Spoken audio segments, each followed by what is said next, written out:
Good morning বন্ধুরা, তোমরা সবাই কেমন আছো? আমি কিন্তু ভালোই আছি। আজকে সকালে ফোন ঘাঁটতে ঘাঁটতে জানালায় তাকিয়ে দেখি চারিদিকে কালো করে নেমেছে বৃষ্টি। বৃষ্টি দেখেই ফোনে দেখতে চলে গেলাম যে আজকে স্পেশাল কি রান্না করা যায়। এরকম দিনে খিচুড়ি ছাড়া ভালো আমার তো আর কিছুই চোখে পড়লো না। তাই সোজা চললাম রান্নাঘরে। ঘরে যত রকমের সবজি আছে সব কিছুর সাথে ডালে চালে বসিয়ে দিলাম খিচুড়ি। আর তোমরা খিচুড়ির রংখানা একবার দেখো, কি লোভ লাগলো তো।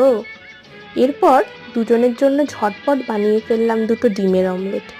তোমাদের সবার খিচুড়ির সাথে কি খেতে ভালো লাগে কমেন্ট বক্সে জানিও কিন্তু। রান্না সেরে স্নান করে পুজো দিয়ে নিলাম। এরপর বর বাড়ি আসলে দুজনের খিচুড়ির স্বাদ নিতে নিতে সারা দিনের গল্প করতে লাগলাম। আজকের ভিডিও এই পর্যন্তই। ভালো লাগলে লাইক কমেন্ট সাবস্ক্রাইব করে দিও। টাটা।